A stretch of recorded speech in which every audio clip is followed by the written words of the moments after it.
Hey everybody, this is Paul doing a quick YouTube video. Today is the 14th. It is 11:27 a.m. Central Standard Time. The market is currently open. This is going to be a dividend related video. So I guess let's kind of go over what's been going on since my last video here. So I did make some portfolio moves, so I'll go over what's causing those. But I guess let's go over the data first. So CPI came in lower than expected for a lot of people. Um, so some of the metrics were still negative. So energy, for example, was still negative. That might actually change here pretty soon. Might start going back up. Services came back down lower. You can kind of see the bars here. You can pause this, pause right here if you want to look at this graph yourself. Um, but this is kind of a pretty good thing. Rent inflation started to come down, which was actually the big one.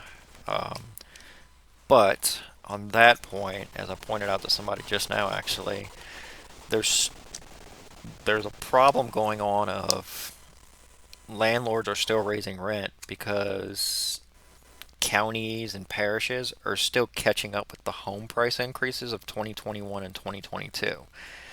So people that flipped a house for whatever, like 165,000. This was an example that somebody gave me.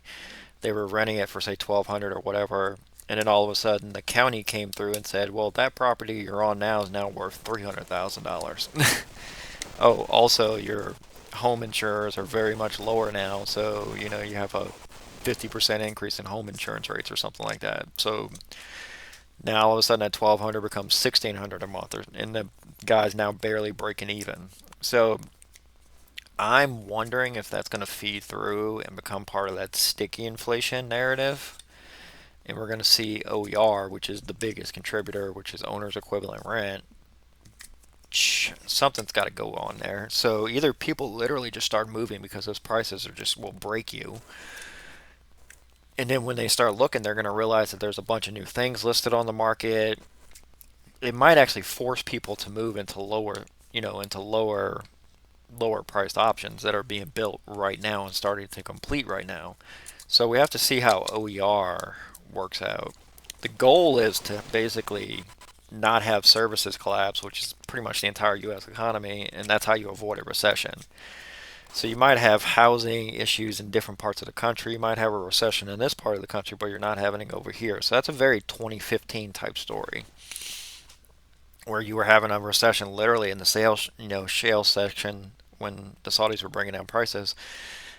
But when you looked at New York and California, for example, everything was going great. So right now we have this thing called rolling recessions. So we're back to that, which is a very 2010s type thing, which is why everybody was super negative on the economy whenever you turned on the business networks. But when you looked at corporate profits or you looked at, the, just the business networks, everybody was negative, but corporate profits are great and unemployment was coming down. That's what that was. It was a rolling recession. So as long as your number of jobs you gain a month is higher than the amount that you lose, you still have a positive jobs report, and that's literally what's going on right now. So might have a manufacturing recession up here in the Northeast, but if you look at data coming out of Arizona where they're building all the chip plants, it's literally a straight line up.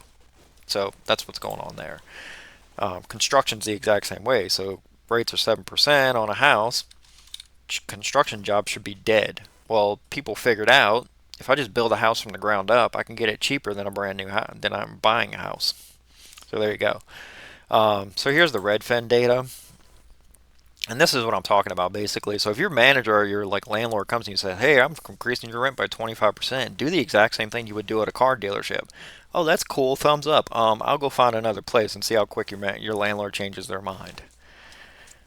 And then sometimes they might be like, "Well, we're forced to because of the land assessments and then insurance," and be like, "Okay, that's cool. Okay." And then if you look at the Redfin data, you can just basically tell them to go stiff it, and that property's going to sit there.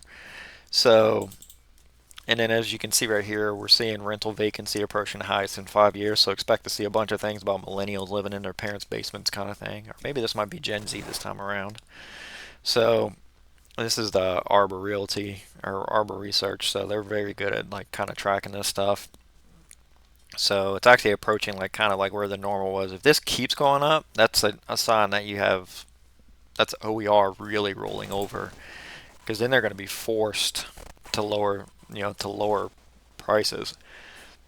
And I think, let's look here. So I guess, market Magnificent Seven, as they're calling it now, or Magnificent Seven, is still going on. So this is a history of companies that have been large weightings in the market.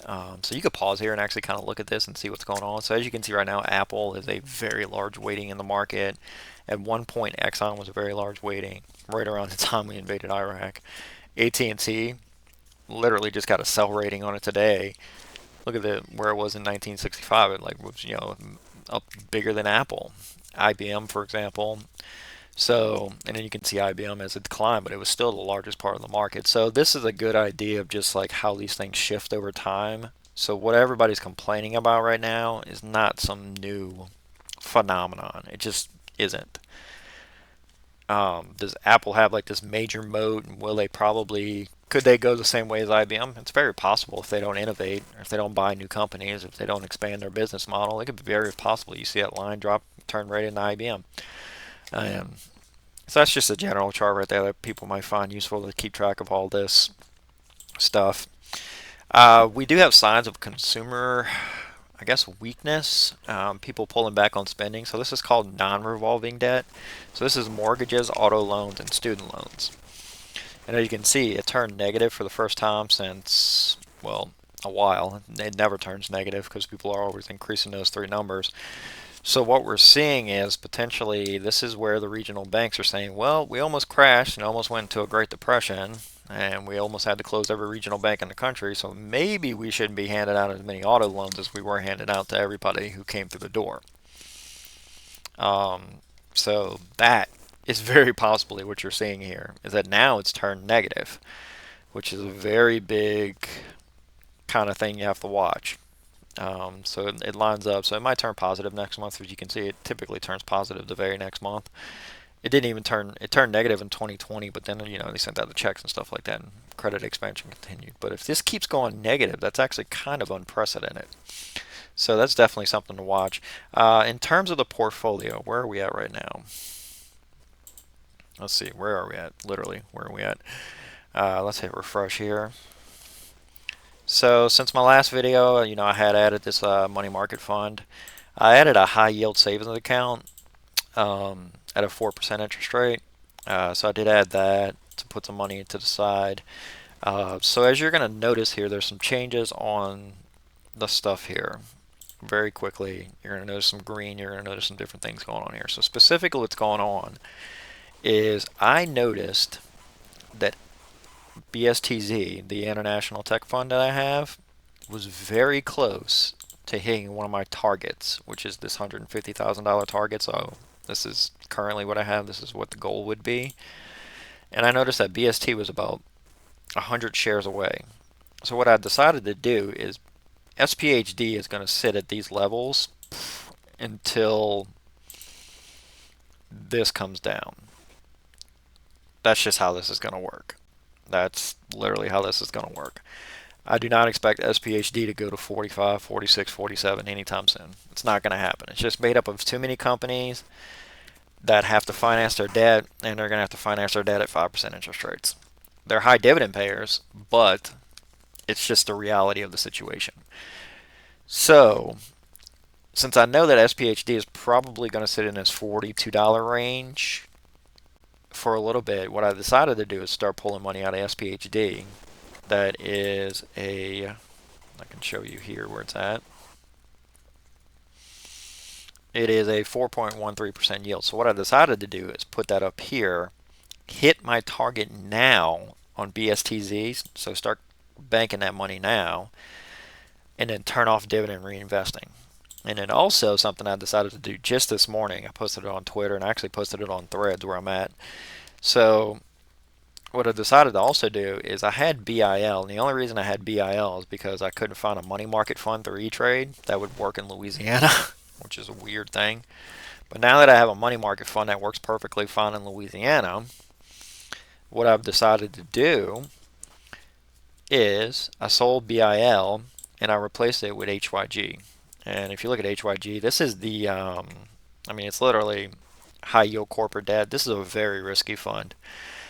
Um, but what I've noticed at HYG is because these rates are so high, it's actually trading at a pretty, it's almost, it's trading at a pretty big low here. If you go out 10 years, you can see it's trading lower than where it was, or actually the low right here was 67, but it closed at 77. So here's 2016, for example. This is that other period I was talking about. So this was the rolling recession period, where different parts of the economy were recovering at different times. And then as you can take a look here, let's see, it's 67 low. So it's trading at levels that it hasn't been at in a long time, for the simple fact is that you can get a decent yield in government debt, which is AAA rated. But it's still trading at, it's still giving you an 8% yield. So this is only going to make up 2% of the portfolio, so that's why it's such, just a low amount. So that's what you can see here. It's why it's that. But what this allows me to do is it allows me to replace BIL with HYG, which has a much larger yield, and then it also allows me to hit another one of my targets, so hence the green. So the goal now is going to be is I'm going to focus on AFB, which is the municipal fund. So as I explained in my last video, so this municipal fund, every penny that comes in, so for example, right now it's paying $47 a month, completely tax-free. Now you are subject to the price of the ETF swinging around. So that's why it's negative 676. But every single month, $47, it's completely tax-free. I don't pay taxes on that. So I've always liked municipal funds ever since I started investing. They're very safe. So one thing I did notice about this is if this recovers, and I explained this in my last video, it tends to trade in that 12 to 15 range. So as long as I stay below 12, I have every reason in the world to keep adding shares to this. And if I look at my next targets, like my next goals kind of thing, so my next goal would either be to hit 15,000 there or 15,000 there. And the only reason I'm not doing BST right now, like focusing on BST even though it has a huge yield on it, is because it's US tech. And I think US tech is very overvalued right now. This is really overdue for a pullback. This is going to pull back at some point. I don't know if it's going to be earnings. I don't know if it's going to be when the NDX, which is the biggest ETF or biggest tracker for NASDAQ, when that rebalances on the 24th. This is pulling back.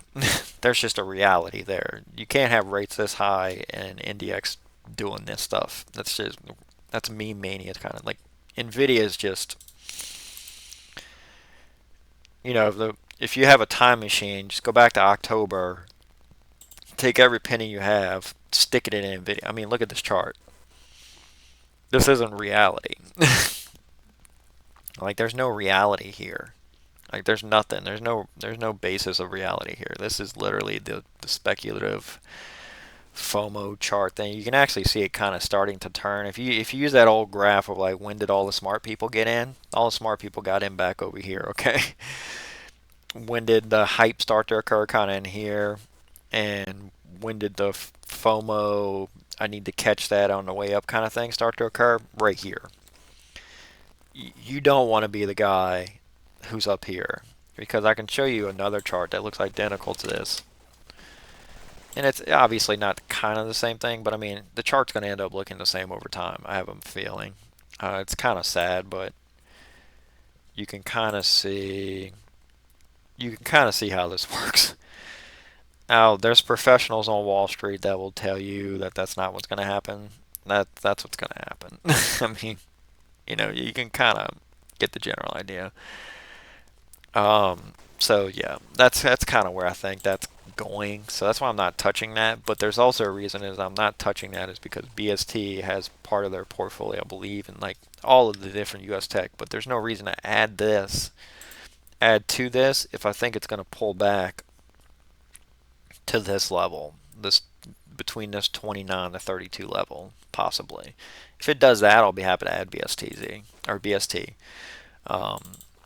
But in terms of selling SPHD to hit that goal, that's not going to happen. I'm done selling SPHD.